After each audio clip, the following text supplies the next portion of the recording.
रख दिया हमारे सामने। मैं थोड़ा उसको ही विस्तार देता हूँ। मैं भी सहमत हूँ उनकी बात से, और मैं विस्तार ये देता हूँ कि जो कह रहे हैं नबी आज़ाद साहब, गुलाम नबी आज़ाद साहब की उनके राहुल गांधी के अपने परिचित बहुत करीबी जो उन्होंने कोर टीम बनाई थी वो छोड़ करके चले गए। और कहाँ चले गए? बीजेपी में चले गए। अब बीजेपी और कांग्रेस दो अलग अलग विचारधारा है, दोनों दो ध्रुव है। बीजेपी को आप जो है कांग्रेस के तरीके से नहीं देख सकते और कांग्रेस को बीजेपी के तरीके से नहीं देख सकते।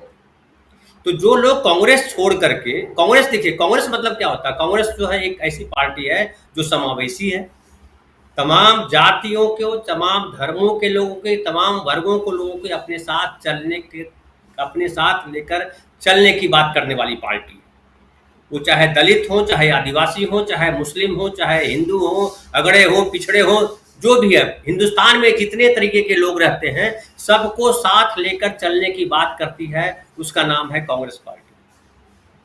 अब बीजेपी एक ऐसी पार्टी है जो कहती है कि हिंदुस्तान हिंदुओं का है, और जिस तरह से स्वामी जी ने बताया कि नकवी साहब को और फलाना साहब को और ढिकाना साहब को जो है किनारे किया, कहने का मतलब था कि मुस्लिमों को जिस तरह से साइड लाइन किया, जफर इस्लाम हो या नकवी साहब हो या आरिफ साहब को भी राष्ट्रपति बनाने की तैयारी चल रही थी, आरिफ साहब क्या कर रहे हैं वो भी सही।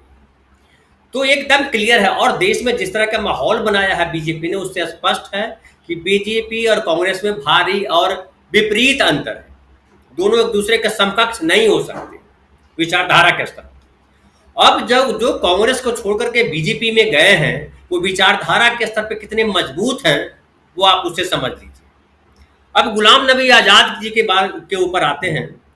गुलाम नबी आज़ाद को ये पहले बताना चाहिए था कि 40-45 सालों में कांग्रेस को खड़ा करने में उनका क्या योगदान है। इस पे चर्चा करनी चाहिए थी नबी साहब कि कांग्रेस को बनाने में अपना अपना खून पसीना लगाया।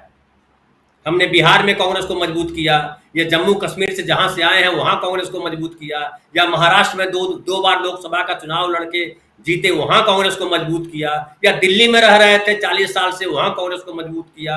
उन्होंने कहां कांग्रेस को मजबूत किया ये उनको बताना चाहिए।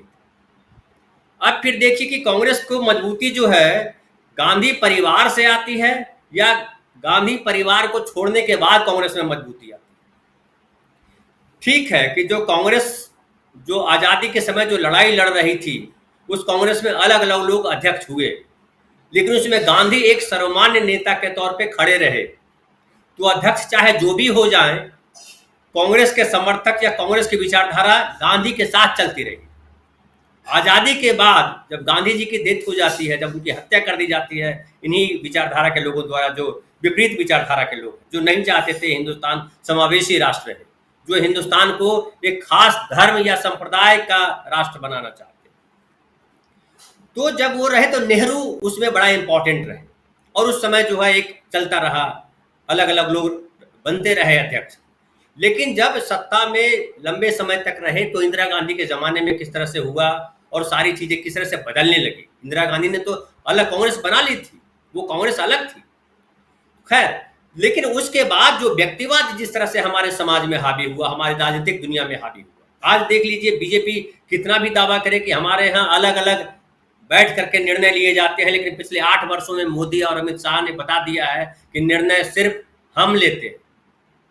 और अडवाणी जी, मुरली मनोहर जोशी जी, इस तरह के लोग, इतने बड़े लोग जिन्होंने पार्टी को खड़ा किया, उनको जिस तरह से साइडलाइन किया गया और उनको बोलने भी नहीं दिया गया।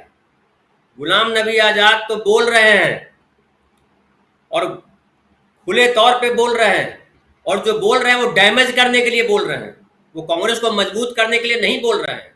उन्होंने अपने बयान में देखिए क्या कहा। उन्होंने कहा कि हम जब से हैं गांधी नेहरू परिवार के खिलाफ कुछ नहीं बोला, हमने किसी को कुछ नहीं सुनाया, हमने संजय गांधी को कुछ नहीं कहा, इंदिरा गांधी को कुछ नहीं कहा, राजीव गांधी को कुछ नहीं किया, सोनिया गांधी को कुछ नहीं कहा। तो आपने कुछ कहा नहीं तो आज आप क्यों कह रहे हैं भाई? अभी राहुल गांधी को क्यों कहना चाह रहे हैं? क्या राहुल गांधी को बोलने से कांग्रेस मजबूत हो जाएगी? तो राहुल गांधी के खिलाफ बीजेपी, जैसा कि कह रहे थे स्वामी जी, कि बीजेपी हार चुकी है नैतिक तौर पे, वो जमीनी तौर पे देख रही है बीजेपी कि तमाम जो तिकड़म है उन तिकड़मों के बाद भी वो बीजेपी को जमीन पे हार दिखाई पड़ रही है। और हार किससे? जो बीजेपी की हार है उसमें कांग्रेस केंद्रीय भूमिका में है, क्योंकि बिना कांग्रेस के साथ लिए हुए विपक्ष का कोई गठबंधन देश में नहीं बनता है। उस कांग्रेस के केंद्र में है राहुल गांधी, क्योंकि जी पिछले 8 सालों से जो लड़ाई चल रही है कांग्रेस की, उसमें सबसे सक्रिय रूप से राहुल गांधी लगातार लगे रहे। कोई दूसरे नेता का नाम लीजिए, जिस तरह से राहुल गांधी लगे रहे, जिस तरह से राहुल गांधी पे हमला हुआ, क्या गुलाम नबी आजाद पे मोदी जी ने एक बार भी हमला किया? बीजेपी के किसी छूट भैया नेता ने भी गुलाम नबी आजाद पे हमला किया? क्यों नहीं हमला किया? अगर ये बहुत महत्वपूर्ण होते नेता ये, तो इन पे हमला होता। मनमोहन सिंह पे हमला क्यों करते रहे बीजेपी के लोग? क्योंकि मनमोहन सिंह ने कांग्रेस की जो नई पॉलिसी है उसमें उन्होंने काम किया और 10 साल प्रधानमंत्री रहे। उनकी नीति के आधार पर कांग्रेस पार्टी चलती रही। तो बीजेपी को यह पता है कि राहुल गांधी ही है जो तब तक कांग्रेस खड़ी है। हमने तो ये भी सुना था, अब इसकी मैं तस्दीक नहीं कर सकता हूं, कि वो कोशिश इन लोगों की थी कि कांग्रेस अध्यक्ष जो है, जो श्रीमंत है या जो है पायलट साहब है, उनमें से किसी को बनाया जाए और फिर उनको अपनी पार्टी में शामिल कर लिया जाए और कहा जाए कि देखिए कांग्रेस ऐसी पार्टी है जिसका अध्यक्ष जो है विपक्ष में शामिल हो गया, या कहिए बीजेपी में शामिल हो गया। ये भी रणनीति चल रही थी, जो रणनीति कारगर नहीं हो पाई। तो राहुल गांधी जिस तरह से एक कांग्रेस के लिए संजीवनी बने हुए हैं, उससे बीजेपी को डर है, और उस डर में इजाफा हुआ है नीतीश कुमार के आने से। क्योंकि नीतीश कुमार ने जिस तरह से चुनौती दी है विधानसभा में, अभी पिछले दिन जो बोला नीतीश कुमार ने, वो सीधे सीधे मोदी जी पे अटैक हुआ, बीजेपी के अटैक हुआ। लेकिन क्या नीतीश कुमार के खिलाफ किसी केंद्रीय नेता ने कुछ बोला? और जो विधानसभा में उनके नेताओं ने बोला नीतीश कुमार के खिलाफ, क्या कोई आरोप टिकता है? मनगढ़ंत बातें और जो दूसरों ने पहले कही हो उन्हीं बातों को दोहराया। हम एक प्रोग्राम में आपके साथ ये बोल चुके हैं। तो नीतीश कुमार और राहुल गांधी जब मिलते हैं तो एक विपक्ष, मजबूत विपक्ष बनता है, और उस विपक्ष में जुड़ते हैं ममता बनर्जी भी जुड़ने वाली हैं, और दूसरे जो लोग टीआरएस हो या और जो भी पूरा राष्ट्रीय विपक्ष जो है, मुझे लगता है इस मंच पे आने की तैयारी चल रही है। नीतीश कुमार ने कहा है कि हम जल्द ही सब लोगों से मिलने वाले, सब लोगों ने उनको फोन किया है, संपर्क किया, और ये लाजमी है क्योंकि विपक्ष, इस देश का विपक्ष ये बात समझ रहा है कि बीजेपी न सिर्फ विपक्ष को खत्म करने में लगी हुई है, बल्कि बीजेपी की कोशिश है कि इस देश का जो ढांचा है, जो लोकतंत्र है, जो संविधान है, उसको भी खत्म कर दिया जाए। तो सत्ता में कौन आए वो बात की बात है, लेकिन फिलहाल विपक्ष के लिए सबसे इंपॉर्टेंट है संविधान और लोकतंत्र की रक्षा। और तेजस्वी ने बार बार इसकी चर्चा की कि हम लोकतंत्र को बचाने के लिए इकट्ठा हुई है।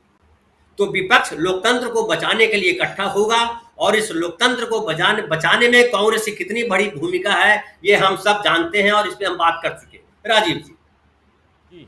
जेपी सिंह साहब,